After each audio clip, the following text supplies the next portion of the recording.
Você sabe o seu propósito em Deus, como ser humano? O que é que te motiva a acordar? O que é que te motiva a existir como pessoa?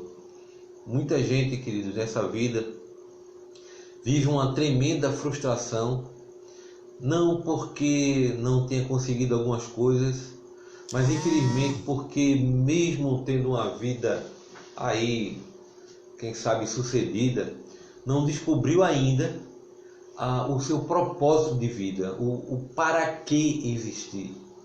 Sabe que vive, mas às vezes a vida se assemelha a uma existência, como por exemplo de qualquer vegetal, não é? Que é plantado, que cresce, que frutifica, que muda e que morre, mas que não tem a pujança da existência que Deus planejou para uma relacionalidade com Ele, uma vida como a planejada para o ser humano.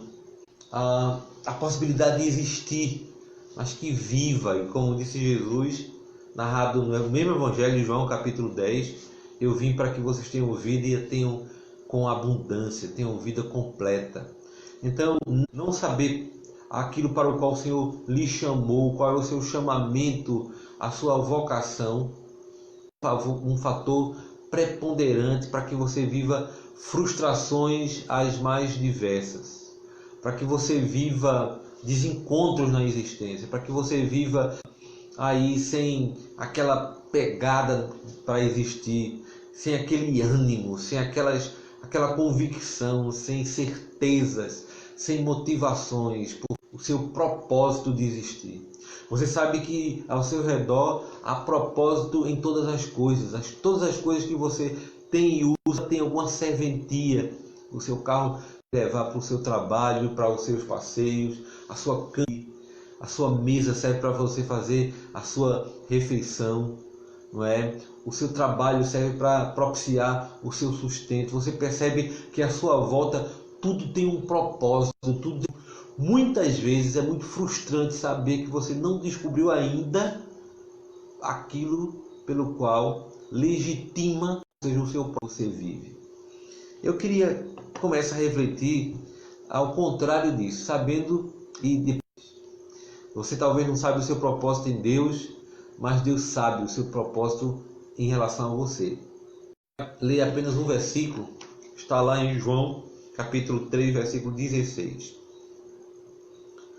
Diz assim, vamos ler um pouquinho mais, né? A ênfase é no versículo 16.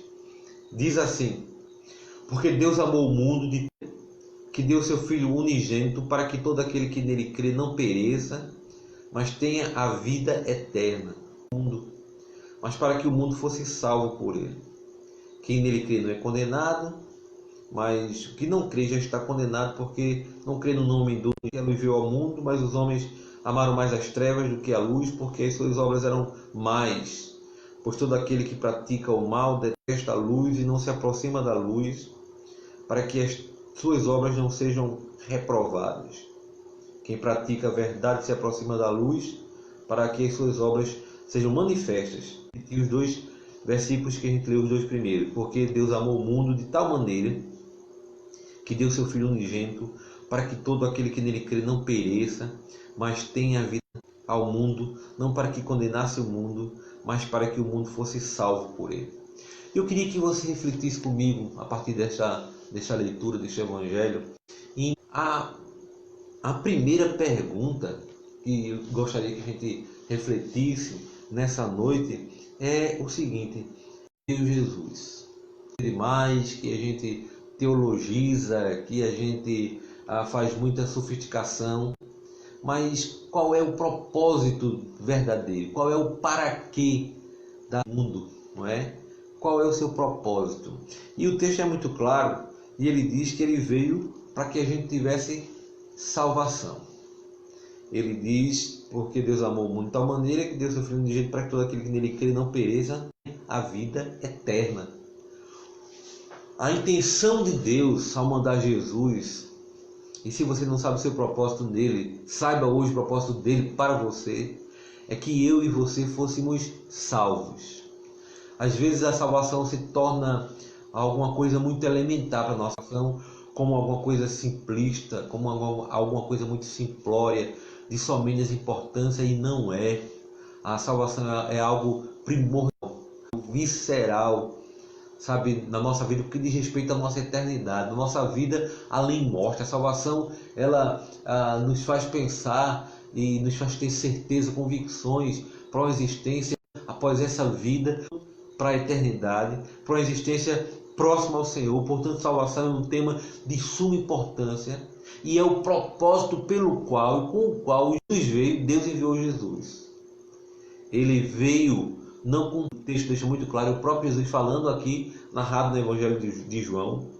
O seu propósito não é condenação, porque eu sei que há uma ala aí, uma vertente da igreja, no nosso cristianismo, uma predileção que privilegia muito a condenação, que fala muito na ira de Deus, que fala muito de um Deus de uma taça de ira que está sendo derramada no mundo. Eu sei que há um segmento aí que é absolutamente pessimista e que tem a visão de um Deus tirano, um Deus que está muito preocupado e muito envolvido e decidido na condenação de muita gente. Mas o que Jesus disse é absolutamente o contrário, que Deus o enviou com um propósito claro, definido.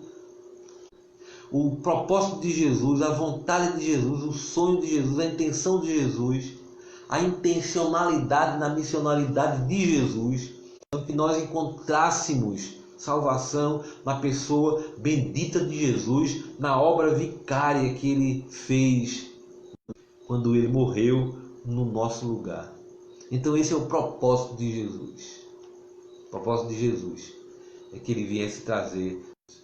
A gente faz uma confusão muito grande entre pessoas normais que têm um relacionamento que precisam, evidentemente, melhorar. A gente confunde essas pessoas com o que a Bíblia dá impiedade, de gente que é contra Deus, sabe, de gente que é contrário a Deus e todas as coisas de Deus, que gente que veio para essa vida apenas para ser blasfemo, para ser anátema, amaldiçoado nas coisas que diz respeito ao Senhor.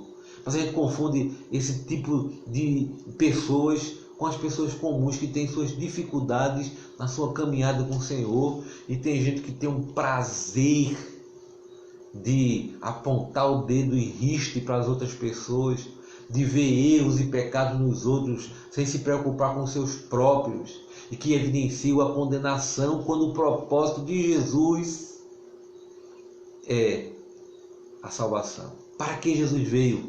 É a nossa pergunta, para que eu entenda qual o meu propósito em Deus, para que eu saiba, para que você saiba qual o seu propósito em Deus. Você precisa conhecer o propósito de Jesus, o propósito de Deus em Cristo. Ele enviou Jesus. Este é o para quê? Para que eu e você tivéssemos salvação e não condenação. Ele deixa absolutamente claro aqui. Ele veio para salvar o mundo e não para que o mundo pereça. Para que as pessoas sejam salvas e não para que as pessoas sejam condenadas. Esse é o para quê, esse é o propósito de Jesus. Agora, uma outra pergunta que eu preciso saber, que você precisa saber, para que eu e você saibamos o nosso propósito em Deus, é o porquê Deus enviou Jesus com este para quê. É porque Deus envia Jesus com esse propósito de morrer. Esse propósito da própria encarnação já é uma missão e um sacrifício. Quando ele abdica do esplendor da glória dele, ele assume essa nossa condição humana, fragilizada, terrena, finita, e ele é o Deus homem.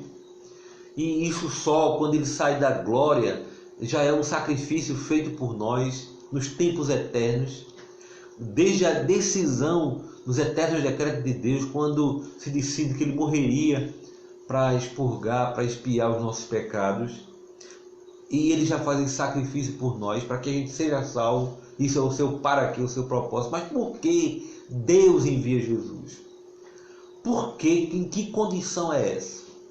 Qual é a causa que levou Deus a enviar o seu único filho, a ver o seu único filho deixar de habitar na glória celeste, para habitar este mundo aqui complicado, finito, perturbado, conturbado, equivocado. O que é que leva a isso?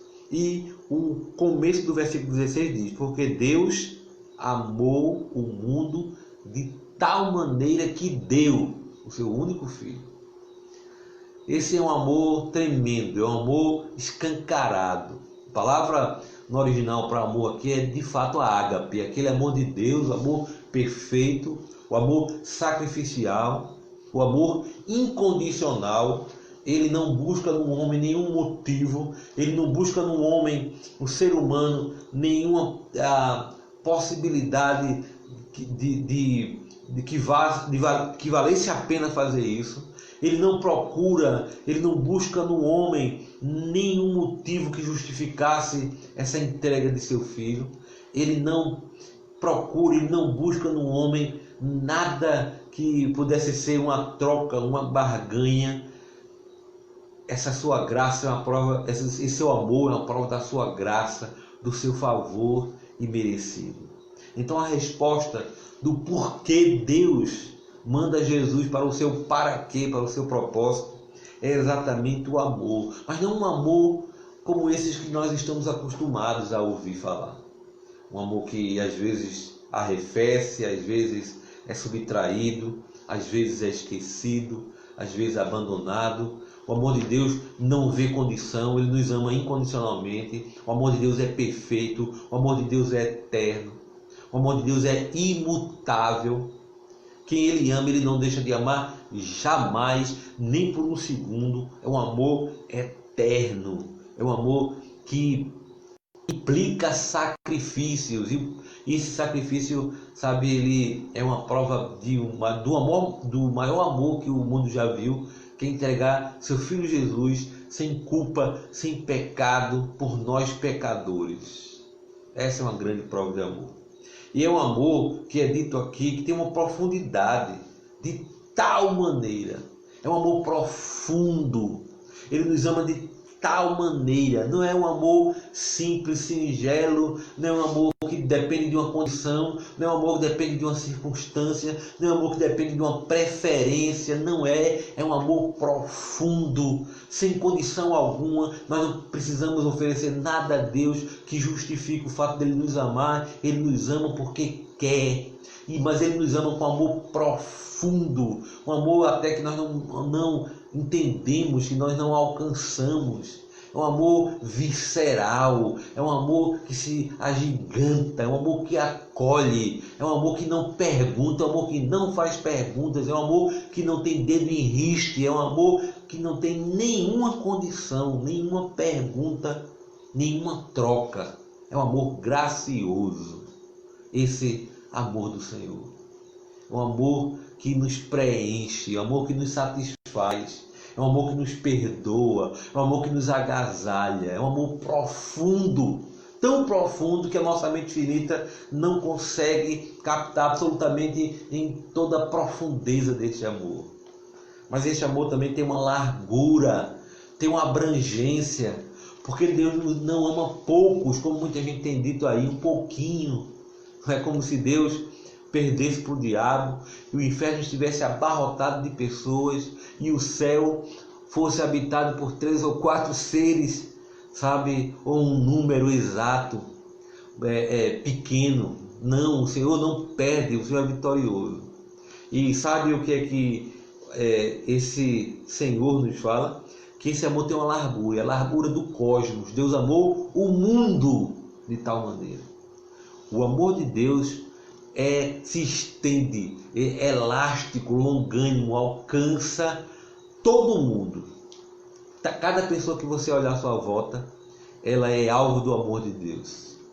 Ela pode não sentir o efeito disso, porque ela não tem relacionalidade com o Senhor, mas Deus a ama.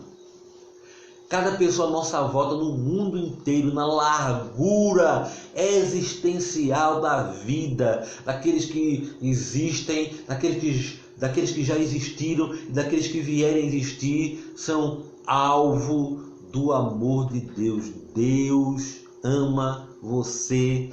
Deus ama os seus. E Deus ama de tal maneira, Deus ama em profundidade. Esse é o motivo pelo qual Deus envia Jesus, queridos.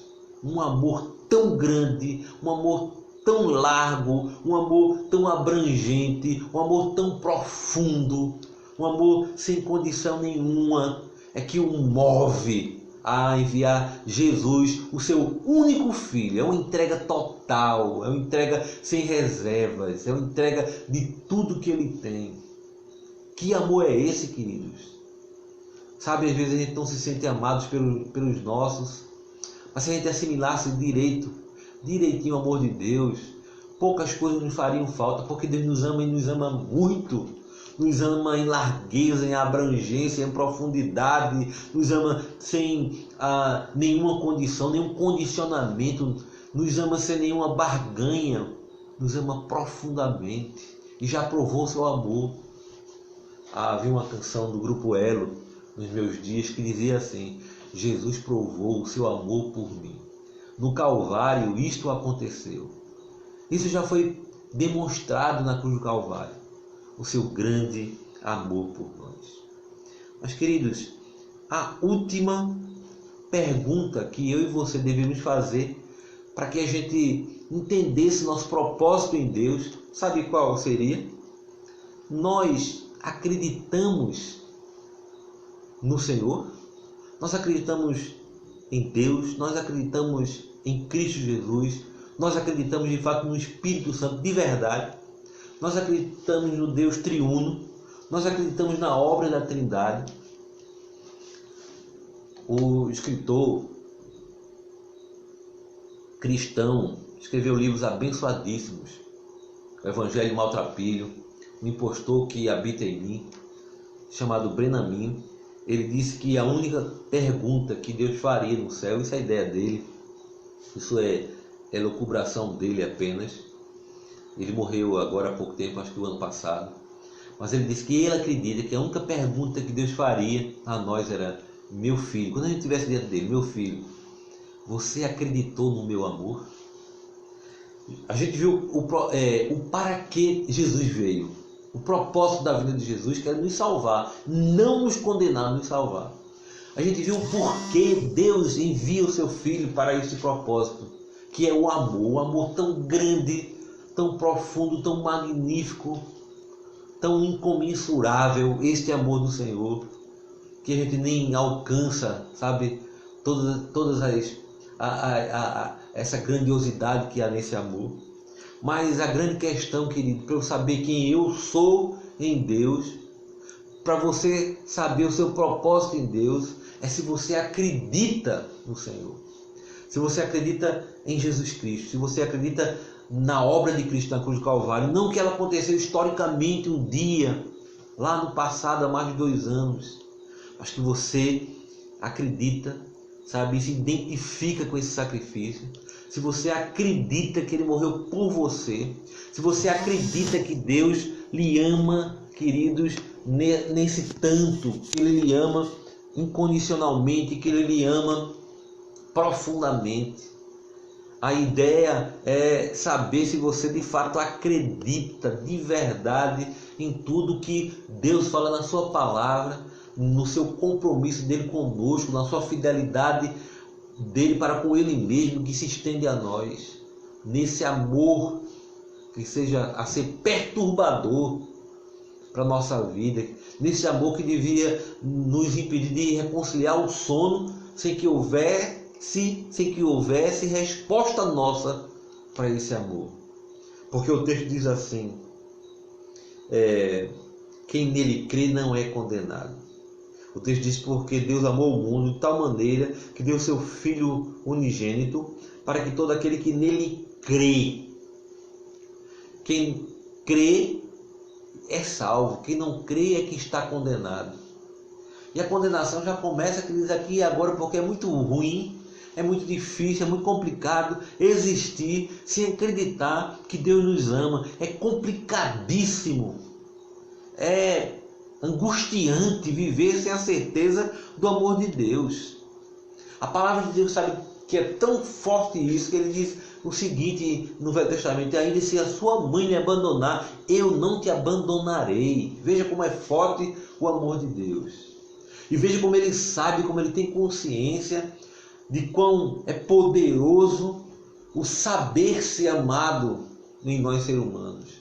Veja como Deus nos trata com alguma coisa que é fundamental, que é fulcral, sabe, que é central, que é o ser humano ter a necessidade de ser amado. E nós somos amados, nós já somos amados. A grande questão é: você acredita? Você crê nesse amor? Sabe, queridos, às vezes a gente está na igreja há tantos anos, a gente vive um evangelho em cadeias, em prisões. A gente vive um evangelho, às vezes, da amargura, divorciado de um evangelho da boa nova. Às vezes a gente vive um evangelho que é farisaico. Os fariseus, nos dias de Jesus, eles ensinavam um peso de lei, uma canga de lei tão pesada que nem eles próprios podiam cumprir. Era tanta regra. Quando Jesus, quando ele lidava com as pessoas, ele dizia assim: a tua fé te salvou. É claro que ele vinha depois: vais e não peques mais, porque isso é consequência. Mas aquilo era para a vida. Mas o primeiro evangelho, a primeira boa nova era: a tua fé te salvou. É a fé que cura a alma. É a fé em Deus, por menor que seja, por minúscula que seja. Às vezes a gente acha que a nossa fé é insignificante, é como um grão de mostarda, mas aleluia que ela existe, mesmo pequena assim. É essa fé que é vista em Jesus, essa fé que agrada o Senhor. Lembra o que é que diz a palavra? Sem fé é impossível agradar a Deus. Portanto, eu e você, nós precisamos crer no Senhor, crer nas promessas do Senhor Jesus. Precisamos crer, acreditar no seu sacrifício. Precisamos nos voltar por fé e em fé à obra da cruz feita por nós. Ele morreu no meu e no seu lugar. E é preciso que a gente acredite, sabe, piamente, que a gente creia, e que essa fé em nós seja uma fé contagiante, que essa fé seja tão forte, que essa fé seja tão perceptível, que as pessoas à nossa volta percebam que nós acreditamos sim, percebam que nós cremos no Senhor Jesus. E aí, eu e você, nós poderemos saber o nosso propósito em Deus. Sabe por quê, queridos? Nós fomos chamados para viver uma resposta a esse amor, uma resposta a este propósito de Jesus. Nós fomos chamados, queridos, a sabermos, a tomarmos ciência disso, mas nós somos chamados nessa vida aqui. Enquanto a gente não souber disso, não viver para isso, a gente está vivendo como quem nada contra a maré, vivendo cheio de ranhuras, de arranhões, de fissuras, porque a gente foi feito para uma coisa e vive para outra. E o que tem que ficar muito claro aqui é que Deus quer apenas que a gente acredite, é que Jesus quer que a gente apenas acredite, o resto é com Ele. O resto é com Ele, você precisa somente acreditar do seu jeito, acreditar na sua fragilidade, acreditar com as suas dificuldades, acreditar com as nuances da sua historicidade. O Senhor não quer saber de não, porque o seu amor é incondicional. Sabe aqueles defeitos que você vê em si mesmo? Sabe aquelas vozes que você ouviu desde criança dizendo que você não é isso ou que você é aquilo, que apequenaram você, que trouxeram transtorno à sua vida? O Senhor não tem nada a ver com isso, porque Ele lhe ama muito, Ele lhe ama em profundidade, Ele te ama porque sabe quem você é mais do que você mesmo. E você precisa acreditar nisso. E você precisa ser uma resposta a esse amor. Crê no Senhor e o ame. Há um texto lindo que diz assim: nós o amamos porque Ele nos amou primeiro. O amor do Senhor já foi provado, mas Ele requer que a nossa vida seja uma vida de amor a Ele também, de desprendimento com o próximo. Jesus reduziu os 10 mandamentos em 2, que é: amarás o Senhor teu Deus de todo o teu coração, de todo o teu entendimento, de toda a tua alma, e o teu próximo como a ti mesmo. A gente precisa amar a Deus acima de qualquer coisa, até de nós mesmos, mas nós precisamos aprender a amar o próximo também, mas não sem antes aprender a nos amar. Você só pode amar o próximo quando você amar você mesmo, quando você se perdoar, quando você se olhar melhor, quando a sua autoestima for aí equilibrada pelo Senhor, pelo amor, pela sua ciência do amor de Deus em você. Quando você se sentir amado por Deus, sabe, o seu eu vai ser melhorado, equilibrado. Quando você acreditar profundamente que você tem um Deus que é perfeito e que ainda que seja perfeito, ama você que como eu é imperfeito. Aí você olha para você e diz assim: quem sou eu para não me amar quando Deus que é perfeito me ama? Quem sou eu que não sou nada para ter uma impressão errada de mim, uma impressão diminuída de mim, quando Deus, que é eterno, que é todo perfeito, quando me criou, disse assim, viu Deus que era bom. E quando olha para mim ainda diz, hoje eu o amo. Sabe aquele jovem bom que ainda saiu triste? Eu acho muito bonito quando o registro diz assim, o Senhor o fitou, o olhou nos olhos e o amou. Deus nos ama, querido. Mas precisamos ser resposta deste amor. Precisamos ser uma entrega de nós mesmos, sabe, como uma tentativa de amar aquele que nos amou primeiro. De acreditar em tudo que Ele diz de nós, em tudo que Ele promete para nós, em tudo que Ele é para nós. Aí você vai saber o seu propósito em Deus, que é servi-lo, que é amá-lo, que é se agradar dEle, que é usufruir dEle, que é caminhar com Ele. Quer saber que ainda que a vida seja difícil, você tem um divino companheiro que anda com você, você tem um Emmanuel, o Jesus, que é o Deus conosco, que está sempre com você, que é um amor vigoroso, dinâmico, que é renovado na sua vida por suas ternas misericórdias diárias. Todo dia as misericórdias do Senhor são renovadas para a sua vida e para a minha vida. Que Deus nos abençoe, queridos, que essas respostas possam nos dar uma percepção acertada de quem nós somos em Deus, de qual é o nosso propósito em Deus, de que você saiba qual é o seu propósito no Senhor, para que você saiba o para que você existe, para que a vida comece a ser mais leve, não é? Seja um pouco menos confusa, um pouco mais equilibrada, e isso vai melhorando a cada dia, porque a promessa de Deus é que a gente viva de fé em fé, de glória em glória, de vitória em vitória. Mas tenha certeza deste amor abrangente, largo, profundo e sacrificial de Deus por você. Amém? Que Ele nos abençoe com sua palavra que é bendita. E olhe, não ouça outras vozes não. Ouça a voz desse evangelho, dessa boa nova. Ouça essa voz maviosa do Senhor Jesus dizendo: eu vim para que você tenha vida plena, vida abundante. Eu vim para que você seja salvo e não condenado. E eu fiz isso porque Deus amou tanto você que Ele tinha um único filho e deu esse único filho totalmente para você. Amém, queridos? Que Deus nos abençoe.